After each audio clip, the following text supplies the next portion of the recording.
The olive branch burns. The grand assembly of the hegemony gleamed like a jewel suspended in the void.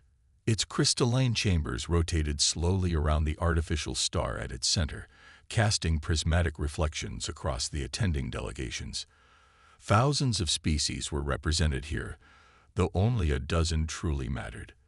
The founding powers who controlled the votes, the fleets, and the fate of 100,000 worlds. Ambassador Elara Chen stood alone at the center of the speaking platform. Her dark blue uniform bore no medals, no insignia beyond the simple Earth Union emblem on her collar. Behind her, the holographic projection of Earth hung in the darkness, a blue and green reminder of humanity's isolated home. "We come seeking neither conquest nor subjugation," she began, her voice calm despite the tension in the room. "Humanity offers partnership, not servitude. We believe in sovereignty for all sentient species, regardless of their technological advancement or military strength." From the highest tier, Arkshan Vexlar of the Meridian Imperium leaned forward, his scaled face creasing into what passed for amusement among his kind. 6 glowing eyes narrowed as he examined the human ambassador. "Yet you arm the lesser races," he said, his translator converting the guttural sounds into the common trade language. "You distribute weapons, shield technologies, and FTL capabilities to species barely beyond primitive agrarian societies." Chen didn't flinch. "We share knowledge, not weapons. We offer tools for self-determination." A ripple of uncomfortable murmurs spread through the mid-tiers where the client species sat. The delegates of the Traxian Alliance exchanged glances, their tentacles coiling in distress. Humanity had been helping their outer colonies for decades now, though such assistance was technically illegal under hegemony law. "Tools become weapons when wielded by the untrained," said Director Kaleri of the Zenith Concordat, her luminescent form pulsing with barely contained anger. "Your species has been in space for barely 3 centuries. You are children playing with fire, threatening a stability maintained for 15,000 years. A stability built on exploitation," Chen replied.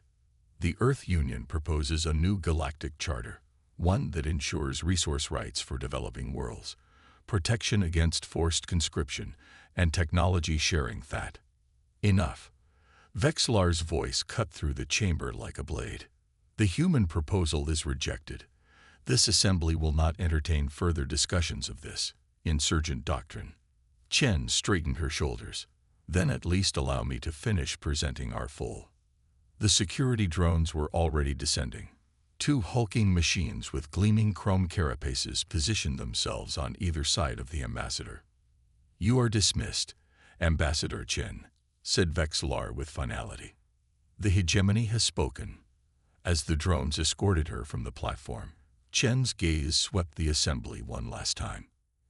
In the upper tiers, where the lesser powers huddled in the shadows, several delegates made subtle gestures, a hand pressed to the heart, 3 fingers splayed in silent salute, eyes deliberately closed then opened again.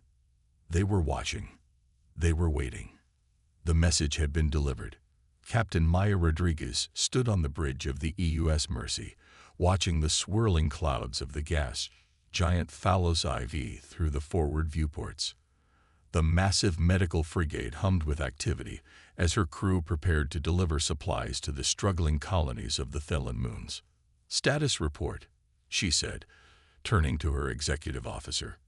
Commander Darius Kim looked up from his console. "All systems nominal, Captain. Medical supplies prepped for delivery. Vaccine synthesis labs operating at full capacity. We're on schedule for atmospheric entry in approximately 17 minutes. And our escorts, the Horizon and Daybreak, are maintaining position at the designated coordinates. No unusual activity detected." Rodriguez nodded, but something felt wrong. The Thelen system was technically neutral territory, though the hegemony had been gradually increasing its presence in the sector for years. This humanitarian mission had been approved through all the proper channels, with notifications sent to the relevant authorities. Yet the knot in her stomach wouldn't ease. "Run another scan," she ordered.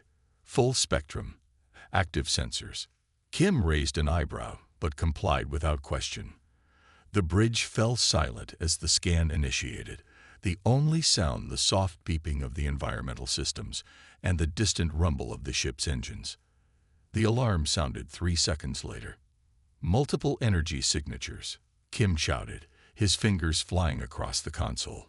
Warships decloaking at bearing 047, range 30,000 kilometers, and closing fast. On the tactical display, 5 red markers appeared where there had been nothing moments before. The signatures were unmistakable. Zenith Concordat battlecruisers, their weapons already powering up. "This is a medical vessel on an authorized humanitarian mission," Rodriguez said, her voice steady despite the surge of adrenaline. "Open all channels." The communications officer nodded. "Channel open, Captain." "Attention approaching vessels. This is Captain Maya Rodriguez of the Earth Union ship Mercy.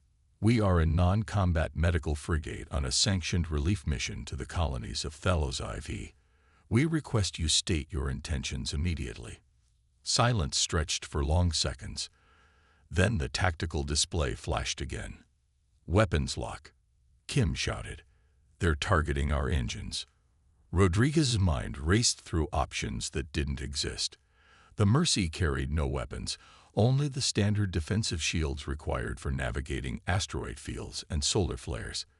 Their escort vessels were too far away to intercept. "Emergency broadcast," she ordered.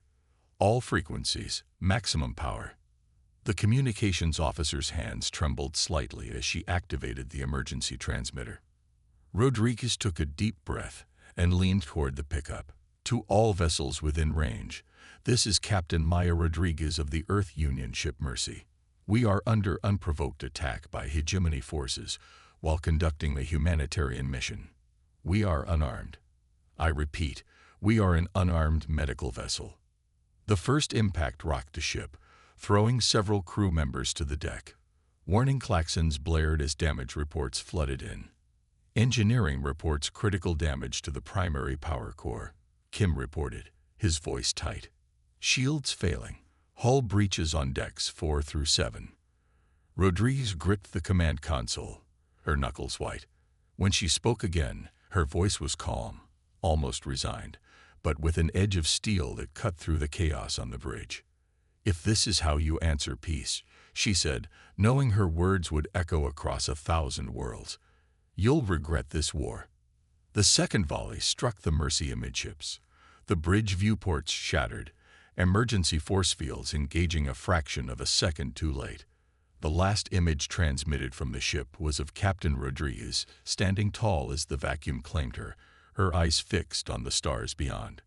Deep beneath the surface of Mars, the emergency response chamber of the Earth Defense Council was silent save for the low hum of environmental systems. 17 men and women sat around a circular table, watching the final moments of the Mercy play out on the holographic display at the center of the room. Fleet Admiral Teresa Navarro stopped the playback as the transmission ended. No one spoke. No one needed to. Director James Chen, Ilara Chen's father, sat with his hands folded in front of him, his expression unreadable. Only the slight tremor in his fingers betrayed his emotions. 3 ships, he said finally. 3 unarmed medical frigates. Over 2,000 personnel. All lost. "The hegemony is claiming it was a mistake," said Undersecretary Liu. "A rogue commander. Faulty intelligence."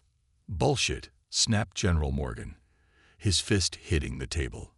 "They're testing us, seeing how we'll respond." Admiral Navarro remained standing, her gaze moving from face to face around the table. "The diplomatic option has failed. Ambassador Chen's mission demonstrated that clearly enough. And now this attack. The hegemony has made its position clear." "What are you proposing?" asked Director Chen quietly. Navarro touched a control on her wristband. The holographic display shifted, showing a map of known space. Thousands of stars glittered in the projection, with color-coded boundaries marking territorial claims. "They expect a conventional response," she said. "Fleet movements, formal declarations, perhaps limited strikes against military targets. They're prepared for that. Their forces outnumber ours by at least 7-1. Then what options do we have? Asked Liu. Navarro's expression hardened. Operation Firelight. A nervous murmur spread around the table.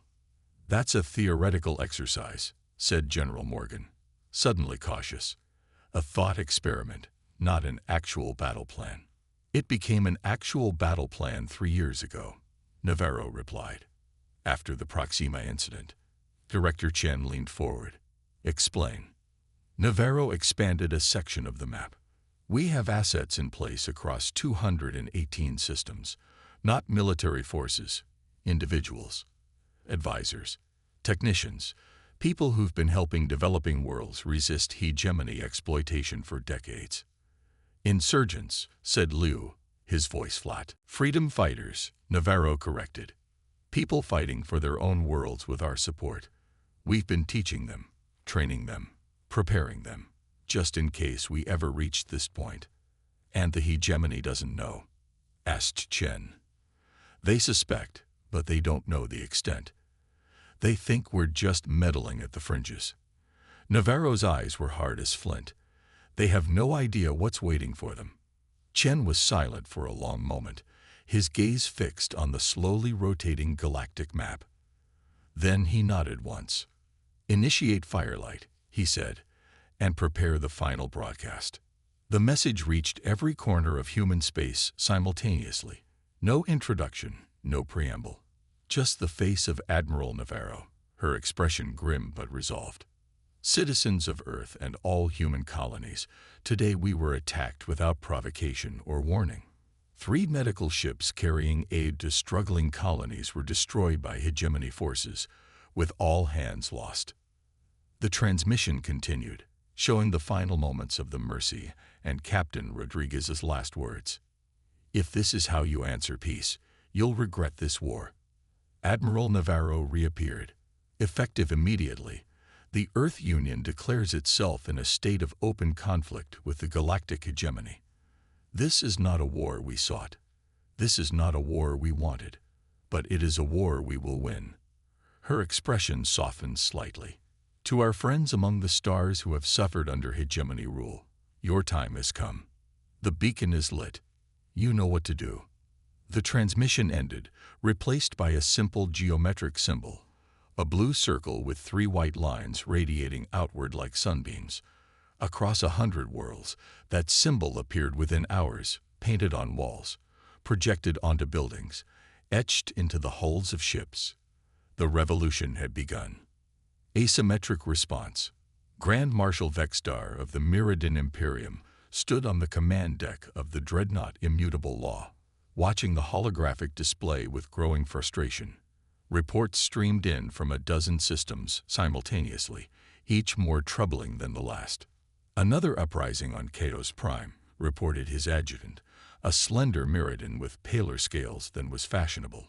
The mining facilities have been seized by the workers. They're using the automated defense systems against our response forces. How? Demanded Vexstar. Those systems require command codes. Unknown, Marshal, but the human symbol was found displayed throughout the control center. Vexstar hissed in annoyance. And certes, aye. The situation continues to deteriorate. The garrison has fallen back to the orbital platform, but we've lost contact with 3 of our forward bases. Send the 9th Fleet. Full containment protocols. The 9th Fleet is already engaged at Proxima Centauri, Marshal. The humans have. I don't care about their homeworld defenses. Vexstar snarled. The Terrans have barely a dozen capital ships. They cannot stand against a coordinated assault. Yes, Marshal, but the situation is complex. The adjutant hesitated, then expanded the strategic display. Red indicators flashed across dozens of systems, primarily in the outer territories, but increasingly appearing in regions considered secure. It's not just military targets, the adjutant explained. Communications relays, sensor arrays, supply depots, fuel processing stations, all being hit simultaneously. Small strikes, precision attacks by local forces, and always the same pattern. Critical systems disabled, Our response units ambushed. Vextar's ridge spines flattened against his skull, a sign of extreme agitation among his species. These are not coordinated military operations. These are terrorist attacks. Perhaps martial, but effective ones. And the pattern suggests preparation. Years of it. A new alert flashed on the display. Status report from Terith Colony, announced the communications officer. Hegemony Liberation Force reports resistance has been neutralized. Colony secure. Vextar relaxed slightly.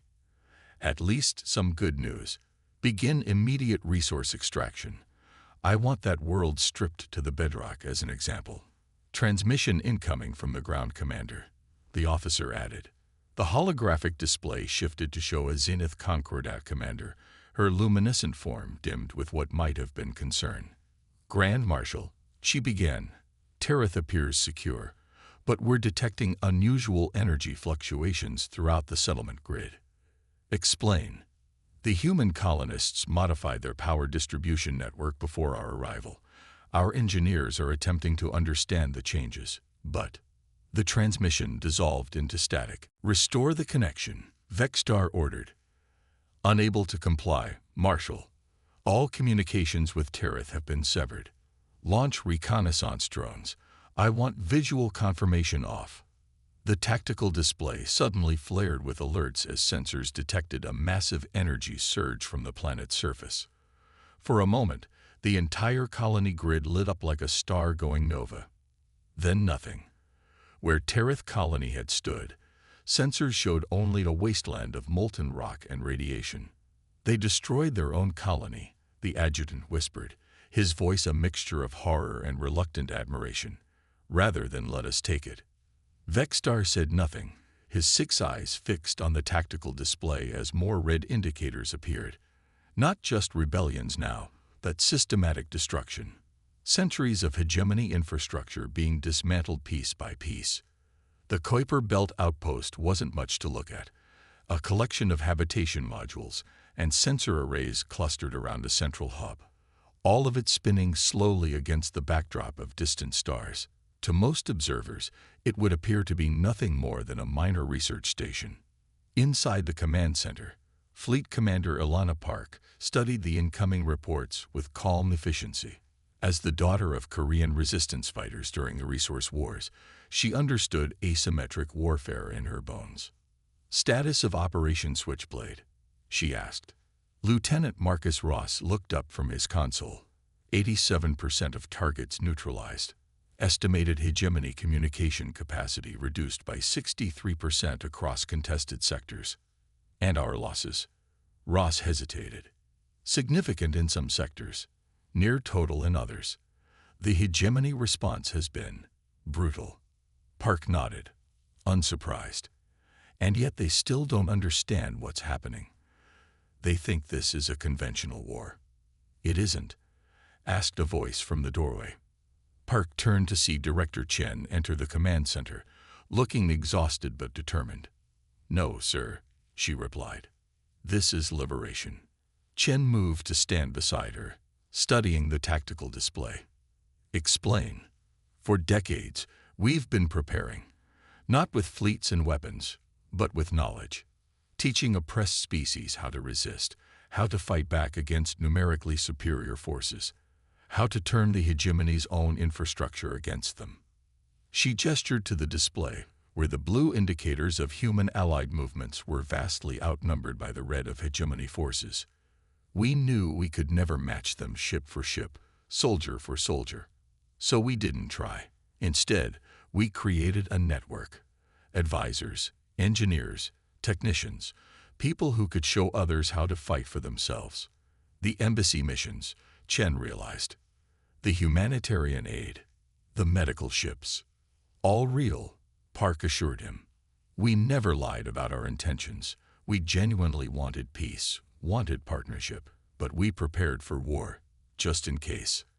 A new alert flashed on the display. Incoming transmission from Hegemony High Command. They're requesting a direct communication channel, Ross reported. Priority Alpha. Chen and Park exchanged glances. Put it through, Chen ordered. The main screen flickered, then resolved into the image of Grand Marshal Vextar. The Mirrodin scales were dull with fatigue, his normally imposing presence diminished somehow. "Director Chen," he began without preamble. "This conflict must end." Chen's expression remained neutral. "We agree. You have violated every principle of civilized warfare, attacking civilian infrastructure, inciting rebellion among subject species, destroying resource worlds rather than surrendering them. Interesting definition of civilized warfare," Park muttered, just loud enough to be heard. Vextar's eyes narrowed. "Your forces are still outnumbered. Your colonies remain vulnerable. This insurgency cannot succeed in the long term." "Perhaps," Chen conceded, "but how much will be left of the hegemony by the time it fails? Already your subject worlds are rising up. Already your communication networks are collapsing. How will you maintain control when you can't even talk to your own fleets?" "What do you want?" Vextar demanded. "The same thing we wanted before you murdered 2,000 medical personnel," Chen replied, his voice hardening. "Freedom for all sentient species, an end to forced resource extraction, technology sharing for developing worlds." "Impossible. The founding powers would never." "The founding powers no longer have a choice." Chen leaned forward slightly. "We've changed the game, Marshal. The old rules no longer apply." As if on cue, another series of alerts flashed across the tactical display. More uprisings, more systems going dark, more hegemony infrastructure failing. "This doesn't end until you agree to negotiate," Chen continued. "Not with humanity alone, but with all the species you've subjugated. A new galactic charter, with equal representation for all." Vextar was silent for a long moment. When he spoke again, his voice was quieter, almost thoughtful. "You were planning this all along.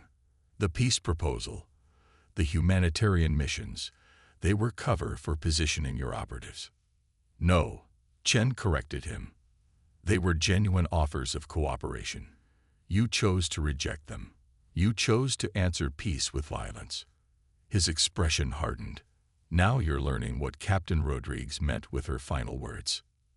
Vextar's ridged spines flattened completely against his skull. "And if we refuse?" Commander Park stepped forward, her eyes cold. "Then the stars go silent for the hegemony. One by one, your systems will go dark. Your fleets will wander blind.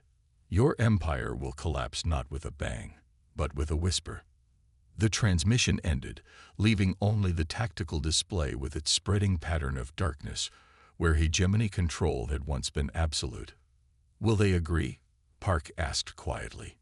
Chen turned away from the screen, his expression weary but resolved. "Eventually. They have no choice. The age of empires is ending. The age of alliances is beginning." Outside the viewport, the distant stars continued to shine, indifferent to the struggles of the civilizations that lived in their light. But perhaps, Chen thought, they would shine a little brighter for those who had finally won the freedom to see them on their own terms. Far from Earth, on worlds whose names most humans couldn't pronounce, people looked up at unfamiliar constellations and saw not the light of distant suns, but the promise of a future where they determined their own destiny. And everywhere, the symbol spread, a blue circle with 3 white lines, not a symbol of Earth or of humanity, but of something greater, the unquenchable desire for freedom that burns in the heart of every sentient being across the galaxy. The stars hadn't gone silent. They were just speaking a new language now. "If this is how you answer peace, you'll regret this war." Captain Rodriguez's final words had become prophecy, and in the darkness between the stars, that prophecy was being fulfilled.